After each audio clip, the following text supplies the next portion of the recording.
Ian, how you doing this morning? I'm doing very well. How are you? I'm doing fantastic. We've got a little bit of applause for you to welcome you. We're excited to speak with you. I mean, it's you've got a huge year ahead of you. You're doing a series of shows across the country here and, of course, around the world. You're performing shows doing the best of Jethro Tull. You're doing orchestral work, and you've got the rock opera. How do you transfer between these different stage shows throughout the year? How is that process for you?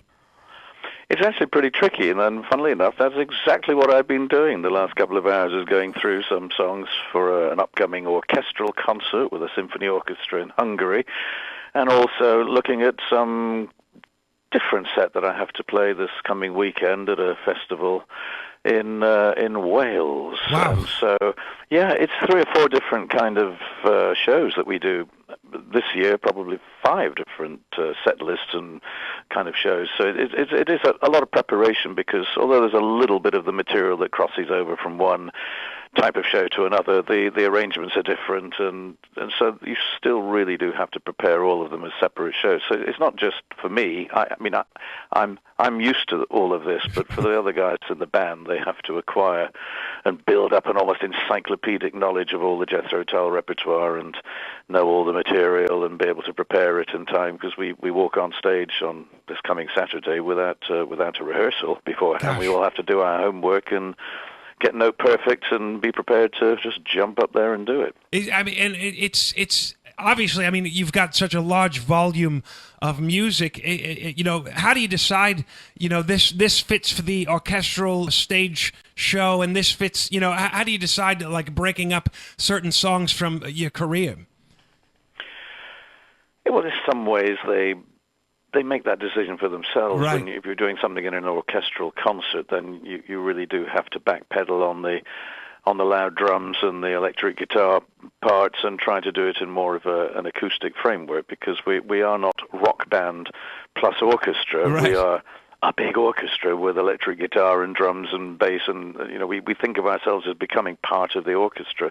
Therein lies the secret, I think, to doing a good orchestral concert, that you're not just trying to bolt on the orchestra as this very unwieldy and rather quiet appendage to the loud rock band, as in the case of Deep Purple or Right. Yes or Metallica or many of the bands who've done orchestral concerts, only to hardly hear a note the orchestra play all night, which seems a shame. Right. But we approach it in a different way. However, that is but one concert this year, and we have a few Christmas concerts where the repertoire is Christmassy, and again, Right. You kind of just feel Christmas in the air, and you play it a little differently, and you introduce some different elements of arrangement, whether it's in the big concrete cathedral church of Reykjavik, or Right. whether it's in one of our English cathedrals, Worcester Cathedral, Derby Cathedral, and Winchester Cathedral, where we're playing this December. So we kind of get into the spirit of Christmas and become more Christmassy. It's not a good sight. It's like Grandpa at Christmas. You kind of think, oh dear, can we just push him under the tree and forget about him until the new year? I mean, you released a record, actually a couple of them in the last few years. One of note is the Homo Eroticus album, and you talked about, setting a date for that record. I wanted to ask you about that, setting a date to be creative. And it seems like that's such a pressure you're putting on yourself to be creative. How important is it to kind of take these kinds of risks when you are creating a record or you're writing a record? Is that important to you? In the same way as crossing a busy road is important to me. You've got to decide you're going to walk up there and stand at the edge and look both ways and then look again. And then finally you stride out there into the impending traffic with a sense of hopefully confidence and exceptionally good timing. So in the same way, planning to begin work on a new album or a new project, it's kind of good to set a good date when you're going to stand at the curb, look both ways, and purposefully stride out there and see if you can meet the muse halfway. Right. And find that inspiration. I mean, if you don't go looking for it, frankly, it's unlikely it's just going to come looking for you. So you've got to make an effort. And I usually set 1st of January at 9 a.m. 1st of January is as good a target as any to start work on a new project. And indeed, this year I did exactly that. And within a period of about 5 or 6 days, I'd written all of at least the first draft of all the lyrics to a new project. But Wow. but that's something for 2017. Last January, it was the writing the stage show for the so-called Rock Opera, which we're currently doing, and is indeed the show that we'll be playing when we come to the USA in a couple of weeks' time. It's embodies 5 short new songs plus some rearrangements in the sense of a few little changes of the lyrics, addition of some other character parts sung by my virtual guests, but musically it's actually very much the original arrangements of those songs, many of which are, I guess, the ones that people would place in the top 20 of their favorite Jethro Tull songs. So it is a kind of a best of Jethro Tull tour, just given a context, given a narrative context. So it's telling a story. Just talking about the work that you did on the Homo Eroticus record, and you made a comment, I guess, at the release party about becoming more spiritually and politically more sophisticated with your writing. What drives you to kind of continue to develop, both personally and artistically? Well, it's being an artist in this day and age is not the same as being an artist 40 years ago. I think we were fortunate when we started in as much as there was a commercial climate for the kind of progressive music that meant you could pretty much do anything you wanted, and record companies were astonishingly welcoming and tolerant of the occasional venturing into areas of excess, but gave the artist their head to do what they felt compelled or just fancied doing. These days, I think it's a little difficult. I mean, if you actually want to sell records, then it's a bit of a tough call if you're trying to work in that unbridled, creative, and perhaps self-indulgent way. So whilst there are exceptions to the rule, like my friend Stephen Wilson of Porcupine Tree, and now as a solo artist, he's somebody who does just what he wants to do and has a niche following, kind of an underground cult following for that kind of progressive music of today. And so it can be done, but it's a tall order. I think, lots of people would love to do what Stephen Wilson does, but few have either the talent or the good luck to somehow just find that niche and build up a fan base on those grounds. So I think we're talking about being an artist now is not quite the same as it was back then. And these days, the commercial pressure to try and sell anything at all, and frankly, it's probably not going to be physical copies of records. Right. It's going to be downloads on which you get paid, sadly, something of about between a quarter and a third of what you would have made on a physical sale of the track. So there's not a busting amount there once you've paid all your costs, and any artist setting out to become commercially viable in this day and age is probably going to find it economically a pretty hard road to travel. And I guess folks like us were lucky to be in the right place at the right time when you could make quite a hefty profit out of selling records. Right. These days, the income is more likely to be from touring than it is from records. Obviously, the image, the identity of Jethro Tull it's a household name. It's huge. Being so intertwined with the group and the history, is there a balance for you presenting shows as Ian Anderson as opposed to using the Jethro Tull name? Is there a balance between those two for you personally?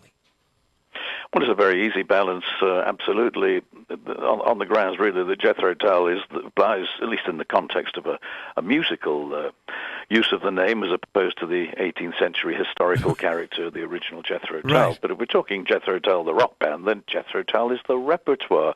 It's the songs that I wrote over a period of a great many years, and they are alive and well and continue on, and will do probably long after I've bitten the dust. But that's for sure. So the repertoire is the easy connection. I mean, whether I'm doing it under the name Jethro Tull or Ian Anderson, it makes absolutely no difference at all in my mind, in my mental outlook, in my approach to performing. I'm just doing what I always did, and the music is the music of Jethro Tull. Unless, of course, it is something that's been released under a solo name, like what we did with Homo Eroticus didn't mention Jethro Tull specifically, but of course most of the music is Jethro Tull in any concert like the one we're playing at the moment. Then 80% of it is Jethro Tull repertoire, and well-known Jethro Tull repertoire at that.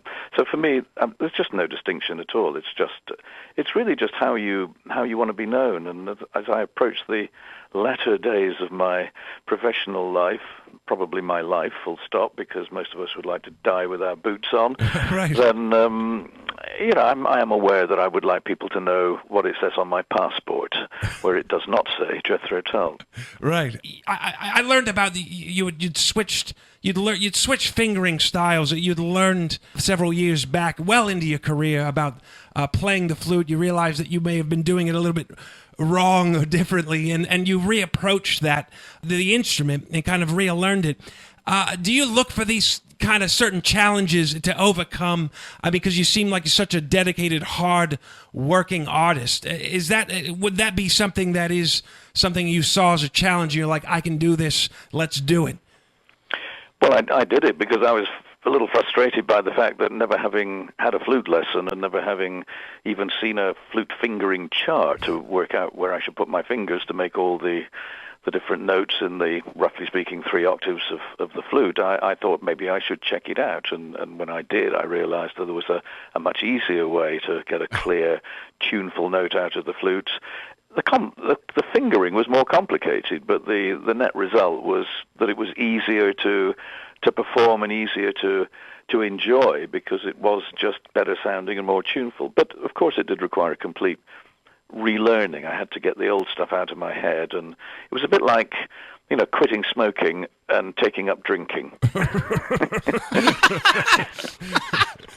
It's quite hard to make the switch, but once you do, the new technique became quite addictive. And in fact, there is one piece of music, I have to say, there's one little thing that I was playing today where I realized that the old fingering, the incorrect fingering, actually allowed me to do something which technically would be virtually impossible to play on a normal concert flute, certainly impossible for me.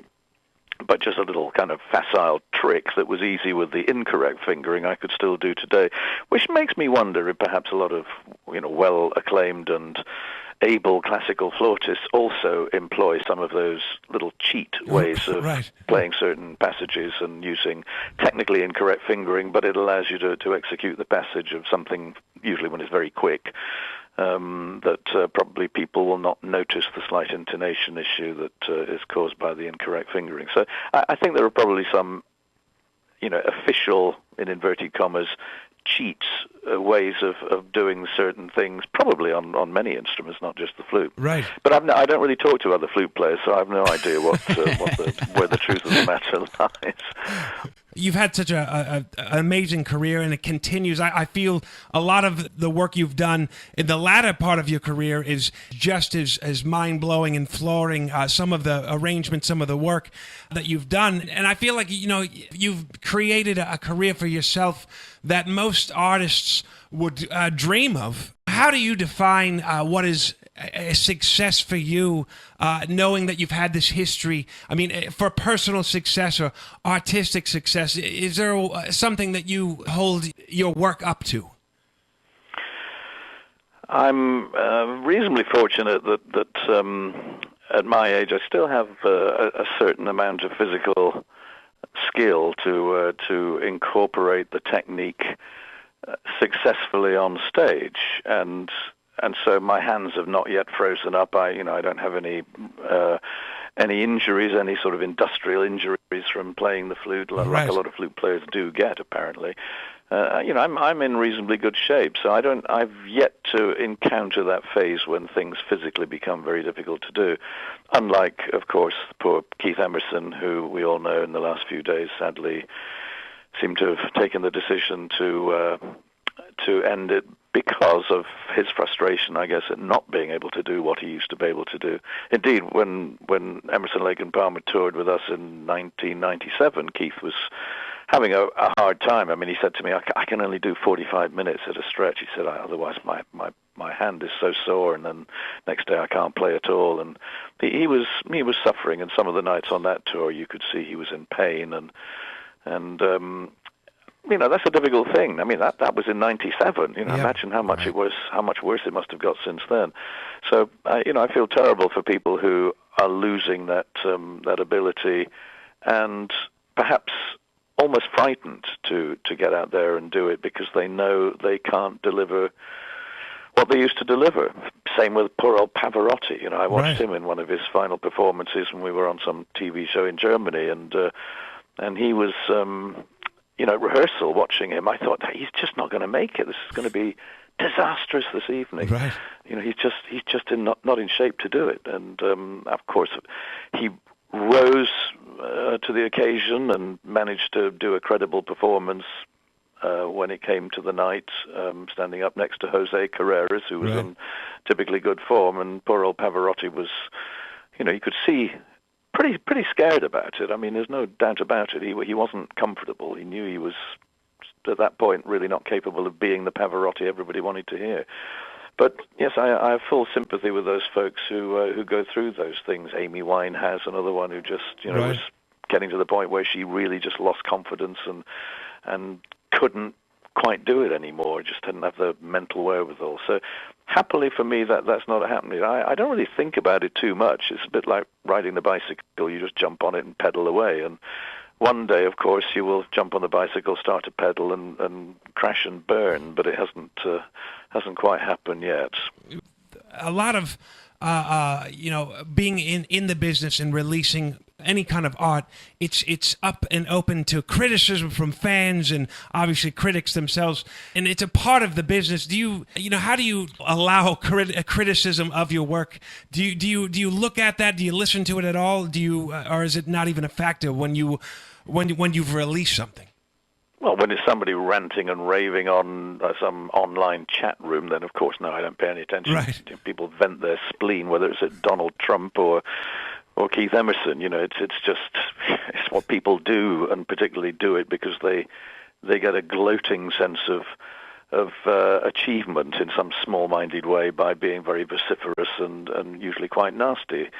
If people get their kicks that way, then I can only feel a little sorry for them that they don't have any other more profitable use for their time. But it wouldn't bother me, and of course I encounter it from time to time. But no, that doesn't bother me. If I read some adverse criticism from a learned critic whose work I appreciated, or perhaps from a peer group, fellow musician, then of course it would hurt.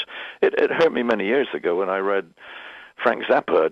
Had a bit of mentioned us along with Led Zeppelin and a couple of other bands as something he really could do without, and had a pretty negative view of it. And that hurt because I was a big Frank Zappa fan. Of course. And so, of course, it depends who's saying it. If my wife tells me that, I'm a mess, or, I haven't worn the right clothes, or I haven't shaved or something, I take it in good grace because that's okay for her to say that. But, if somebody else pointed it out, maybe I would get a little hot under the collar. But I think the worst criticism that could have been thrown at me or Jethro Tull probably happened back in the mid-'70s. So I've got used to it. It doesn't ruffle my feathers really these days. And unfortunately, of course, there are other people who do get really, really upset. And the current story is that Keith Emerson was very adversely impacted by reading what so-called fans were saying about him, and that kind of made his depression and his state of fear all that much worse. But there's no point in blaming the fans. Right. Keith's been around longer than me. He should have known to turn and look the other way when all of that stuff starts flying around on the internet. Is it interesting for you when you look back and when you see some of the music that may have, when it came out, critics weren't pleased with it, but the fans have kind of taken some of that music and hold it very close to them? And I think about some of the work from the 80s and some of that stuff that may have not sold as much as some of your bigger records, but they've taken on a new life because of the fans. Does that kind of put a smile on your face when you think about that kind of thing? It indeed is the case that there are certain pieces of music that didn't, particularly grab people's attention at the time, but subsequently did manage to make their impact later on as people got to hear them more often, or perhaps just rediscovered them some years later. So, right. Yes, indeed, it does happen. But I think by the same token, we all know the really great stuff that we do. I think we know it pretty early on. We don't have to wait for the charts to appear to know how many records we've sold. We have a gut feeling that we're doing okay when we've finished recording or released the record. But it doesn't mean that you don't get a little nervous that you could have produced a turkey. And of course, in the movie industry, that happens all the time. Of course. People, suddenly, to their horror, realize that the movie that just cost $50 million has only taken 5 at the box office. And I can think of a couple of movies and a TV series that has just happened to. So, right. Yes, of course it happens. And we have to just accept that that's the way it is, and we try harder next time. As indeed when next time comes, because I'm now 6 minutes late for my next interview, so I'm afraid we're going to have to wind up. No problem, Ian. I just wanted to thank you so much for sharing this time with us, and we appreciate it. We're going to look forward for when you visit the Bay Area here later on in this year, and thank you so much again. Thank you very, very much. Good to talk to you. Thanks for your help. Thank you so much. Bye-bye now. Bye-bye.